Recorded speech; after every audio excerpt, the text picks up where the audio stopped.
Sub-Saharan Africa has been fundamental to the global prosperity of the advanced countries. And Africa had a role to play. It has a role as a raw material producer. We will not allow Sub-Saharan Africa to escape that.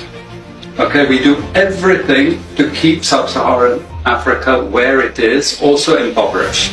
And that means we in Europe need to already start looking ahead and thinking ahead about how we are going to win the war against Africa, because there will be a future war between Europe and Africa.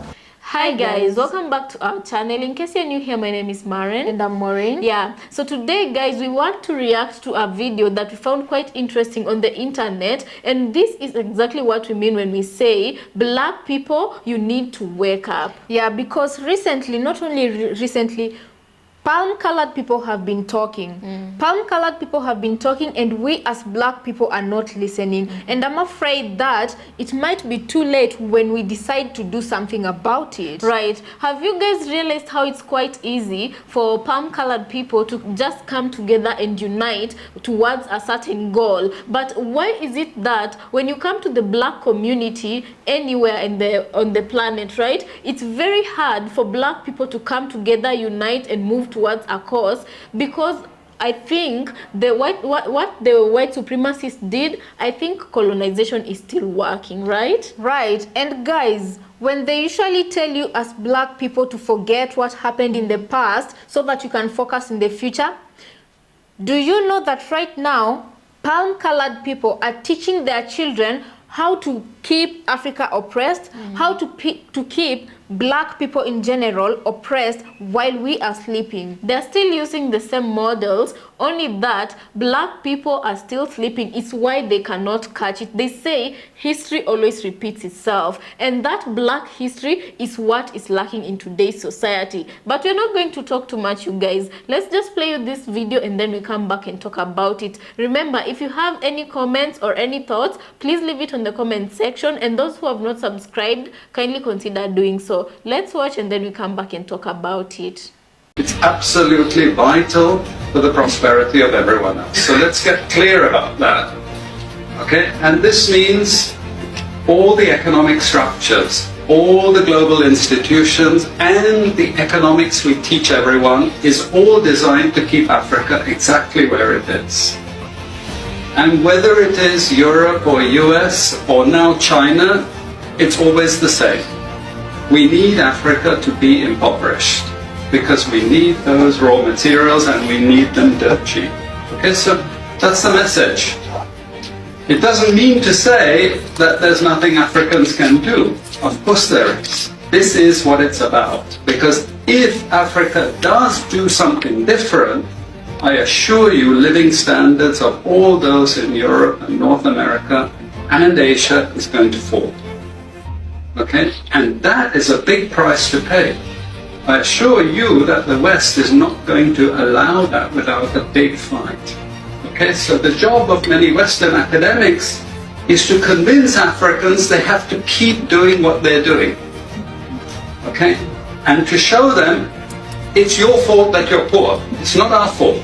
It's your fault that you're poor. You know? So this is what we do in academic institutions. We know the basic forces that have caused this underdevelopment.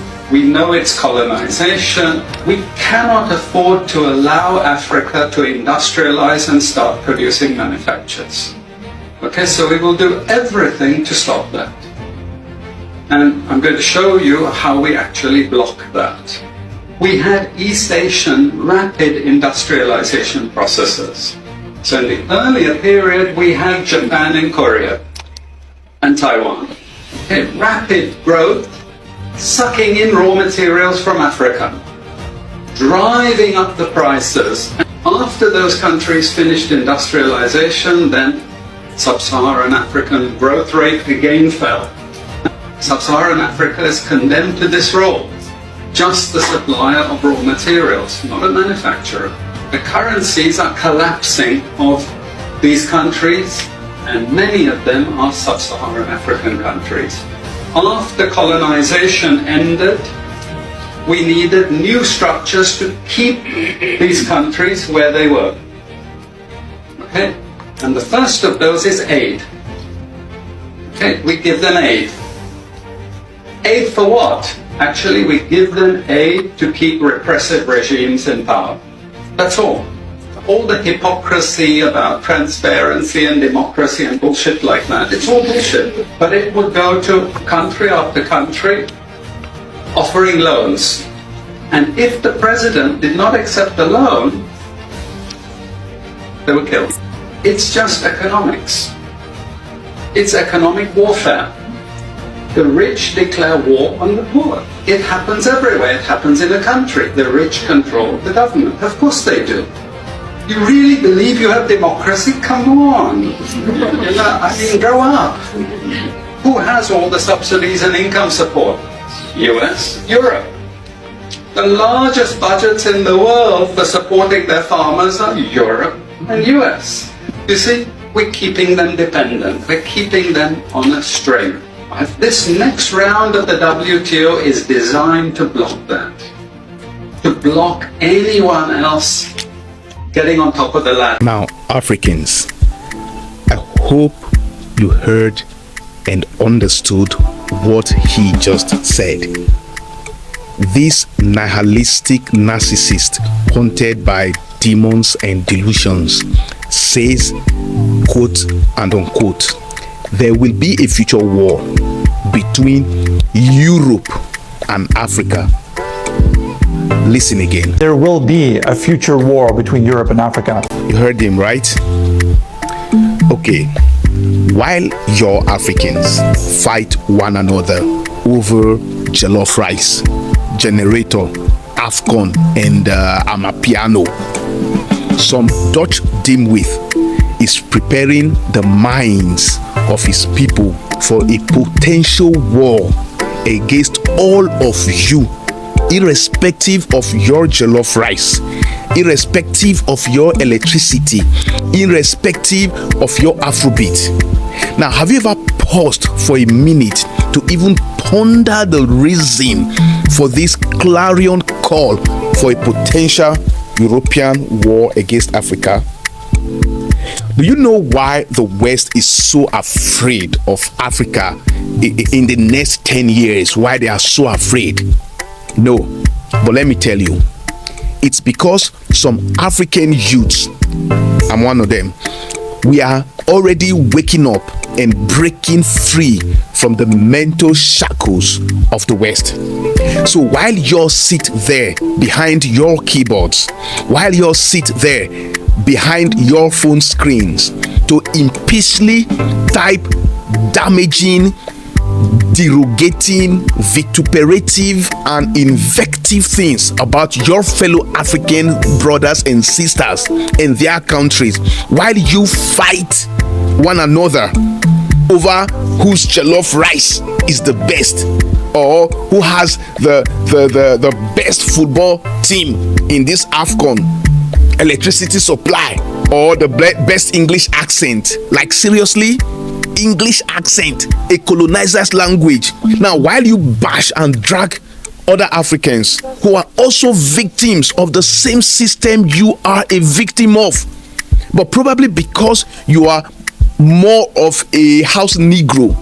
Now, some Europeans are already planning for a war against Africa, against you, all of you. Shame on you. Not a war against Ghana, not a war against Nigeria or South Africa or Cameroon or Kenya, but against Africa. And all you do is fight one another. And you keep wondering how Africa was defeated and subjugated. How did they do it? Why did our forefathers blah blah blah blah blah? You keep wondering how it is possible that the West, so completely duplicitous and unworthy, how they have ruled the world for thousands of years. This is exactly the reason. What you are doing is exactly the reason. It's because all of you put your energy into counting the stars while the moon passes you by. So guys, welcome back. Let us know what you think about this episode on the comment section. And guys, I only have one question for you. Can you imagine a world where Africa knew it. Should I say knew its worth, and people like Asia, the Europeans, the Western countries were not exploiting its natural resources and labor force to export to their countries. Can you imagine where these countries would be? Because as the white gentleman, as he has said quite clearly, the West will never let Africa grow. It will always keep Africa in debt. And you know, I'm so surprised because if I, as a very common person, a common citizen of Kenya here in Africa, can see this, do you want to tell me, like, right now, our leaders here in Africa, they don't see this, they don't have this same awakening as the youths? You know, this is the very same reason why the Gen Zs, Generation X of Kenya, was protesting against the government, because the young generation, Generation Z, they've started waking up. They've started waking up, and they've just only started realizing the impact of colonization on Africans and on Kenyans and on themselves, you know. And then there's something that the second brother said when he was talking about the first, you know, that sounds funny, the first world countries, right? And he was saying these people, by the way, right now the world is not where it used to be, but there used to be a point where the first world countries, when you say about the first world countries,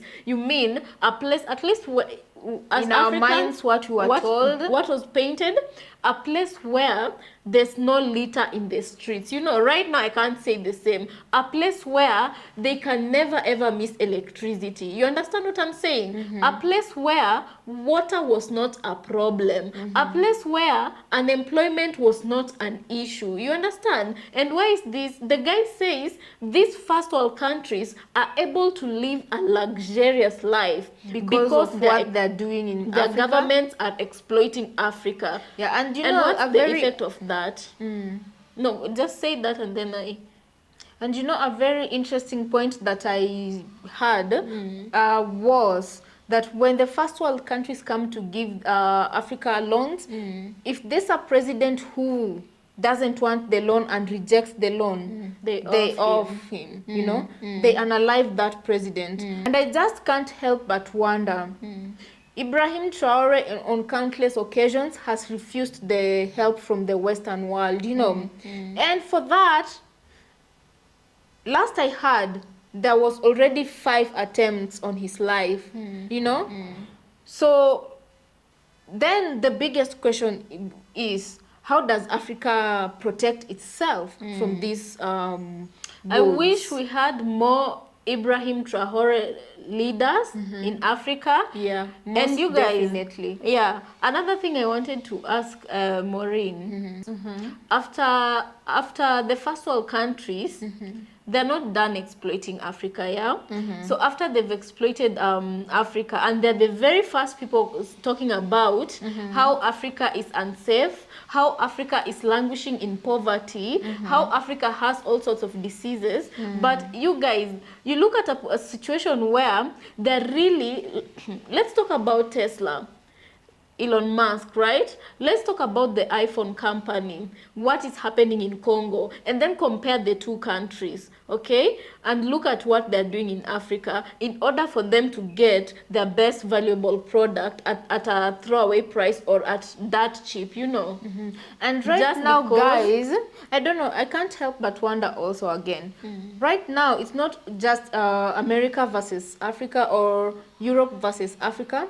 Right now, I think it is the rich of the world, like the ultra rich versus Africa, because I don't feel like I feel like to some extent the common American doesn't really like 100%. Yes, there's some benefits they get from exploiting Africa, but I don't feel like it's 100% them who are benefiting. It's The true. tycoons, like you know, the one you've mentioned, those are the people who are benefiting from exploiting Africa, because they're enriching themselves. Just like here in Africa, the greedy politicians are enriching themselves, and the common citizens are the ones who are suffering for it.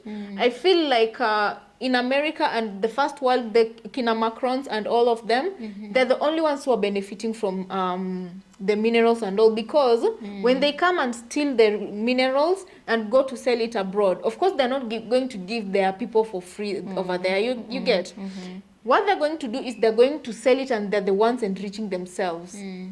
Yeah. So you guys picture a situation where Africa truly and duly got what it deserves, right? We had fair trading deals for Africa as you do the other continents. Yeah. Imagine if Africa, okay, you know, I don't really blame corruption on, much as it's a factor, I don't really blame corruption on why Africa is the way it is, because corruption is, just hear me, because corruption is everywhere. Even in America, you know, they've arrested senators who engaged in corruption. You know, the only reason why it's very outstanding in Africa is because I do feel like this creator called Dr. Mumbi, who was talking about our president Ruto, right?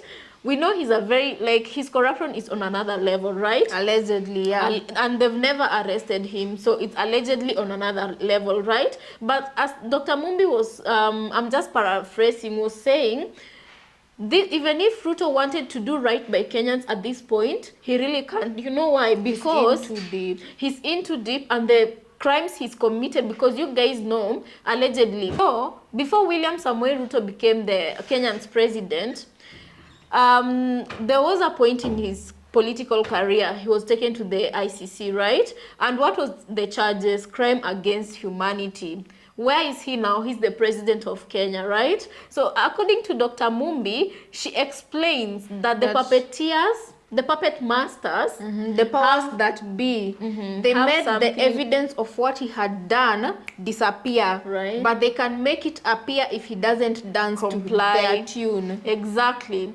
So when you look at Africa and you ask yourself, because we have very greedy leaders, how many Rutos are in this African continent? The leaders who are like him. And then you ask yourself, do we ever have hope? Because I feel like corruption is truly something you can, if that person loves your country, corruption is something you can weed out. It won't be easy, of course. Exactly. But it can be done. Yeah, provided that person has not committed a crime that would embarrass him or the country, or but I feel like, unfortunately, people who are taking advantage of Africa, the West, and all the powers that be, they rely on this very commodity, which is corruption, and to get their agendas done here in Africa. Yeah. I don't know, guys. Let us know what you think about this episode, because what I normally say is it starts with Africa, right? But no black person should be out there sleeping and forgetting your history, you guys, because right now I feel like we are at a point in life where a lot of things are beginning to surface. A lot of things are really beginning to surface. Yeah. And palm-colored people, they've never stopped educating their own how to keep our own down and take over from. One person dies, the next will come right up and take over from them. You keep on asking, why are they so greedy? Why are they always jealous? Why do they always appropriate our culture? Why do they always... It's because for as long as there's gain for them, they're going to study. I'm very sure you don't get a successful case of generations without them having an education of how it happened. You get? Yeah, they teach each other how to do it. So it's high time as black people and Africans need to wake up. They're the sleeping giants of black people. Yeah, y'all should just wake up. And also, you know, you can't just decide to wake up tomorrow and everything will be okay. Like we'll have fought the palm-colored people successfully out of Africa. No, it's gonna be a long journey, and we recognize that. But the most important thing, just like China did to elevate his people, Africa too should focus on its finances. It's the same thing the Jewish people did. Africa too should focus on its finances and resources. Not only finances and resources and food too. Finances, resources, and food, and protect these three things. When we are talking about food, right now African seeds are being reserved in somewhere in bank Norway, right? Yeah. And Africa, what's happening in Africa? They're bringing in GMO for farmers to plant, and they've created laws surrounding farming that is really harming farmers. And the most ridiculous one also I've heard is that farmers can't share with their neighbors indigenous seeds. And you know, guys, with It has indigenous been made seeds, illegal. yeah, with indigenous seeds, the thing is, you can't From only your harvest harvest, one harvest. From this season's harvest, plant you can what? take a few seeds and plant next season's To give harvest, you the meaning next. they regenerate. And that is what they're trying to kill. cut. Whoever controlleth the food, Controlleth the world. guys, we'll leave you at that. Let us know what you think about this episode on the comment section. And as usual, we want to thank you so much for catching our episode. For those who have not subscribed, kindly consider doing so. Let's catch you on our next.